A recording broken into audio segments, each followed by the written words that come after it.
Well, we thought we'd had plenty of drama in Q1 and Q2 this morning. We've had the same and more over the 10 laps in the sprint now. Acosta and Marc are starting to break away from Bastianini. And here goes Marquez on that flip-flop through the S's. Marc then is back at the front then of this sprint with a lap and a half to go. He drops down now into 10. Yeah, is Acosta in any kind of position to attack back again, even with the straight line speed of that KTM. So Marc Marquez has clearly seen enough. I'm more than happy now to attack again, and he regains the lead. At the moment, it is still KTM's 2 and 3, although Bezzecchi looks like he's in the mood to change that. Yeah, this is not a given that the Beast is going to be able to defend off Bez. Bez is the fastest rider on circuit by quite some distance, actually. Acosta, Marc on that last lap was the only rider within sort of 4/10 of Bezzecchi. As he got the power on there going through turn 10, Marquez through the Schwantz corner, you could see there he just lit up that rear tyre. So now it's going to be head down, hammer down from Marc as he hones in on what's going to be potentially an 11th sprint win in 12. Of course, we're going to be monitoring closely the tyre pressure situation post-sprint. But he leads over the line by nearly a quarter of a second from Acosta. Yeah, it'll certainly be the weirdest sprint win that Marc Marquez has taken, but it is going to be the customary Saturday afternoon success as it stands at the moment. Bastianini still has Quartararo and Bezzecchi at arm's length. Bagnaia still sitting in 6th place, and is he still concerned of his tyre pressure? Because we've seen him make no forward progress ever since he gave up all those places. I haven't seen Acosta on a sprint podium since Aragon last year, just the 4 sprint podiums for him. There's going to be late fireworks between the 2 Italians, behind the 2 Spaniards. The final medal position still well and truly up for grabs between Bastianini and Bezzecchi.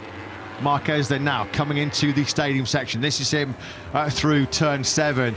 Bagnaia, after all of his front tyre pressure concerns, he's at the moment in 6th place and coming under big pressure from Raul Fernandez. He's been doing a good job here, Marc, on this final lap. He needs to make sure that Pedro Acosta is given no encouragement whatsoever, because he would be like a rat up a drain pipe with the sight of a first sprint win, particularly if he can take it from Marc Marquez on the fast lap. Ducati's still looking a little bit edgy on his way into turn 10, but Marc Marquez does have those few bike lengths that he needs entering the final sector. Yeah, this one is done and dusted, barring any late mistakes by Marc, and he's made 0 mistakes in sprints so far in 2025. He powers up Horsepower Hill, and he is on course for yet more Sprint Saturday domination in 2025. Pedro Acosta looks like he's going to hang on to 2nd place. What about the battle between Bez and Bastianini for 3rd? But out of the final corner, the 93 goes.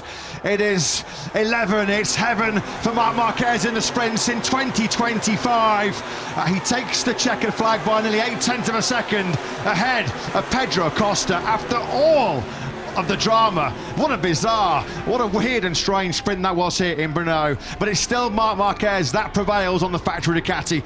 Pedro Acosta is 2nd, a dream double podium for KTM, with Enea Bastianini climbing off his sickbed, losing 3 kilos last week through food poisoning. Well, it's P3 on this occasion for the Beast. Bezzecchi not quite able to get his fellow Italian over the line. That was close, just 0.08 of a second split those 2.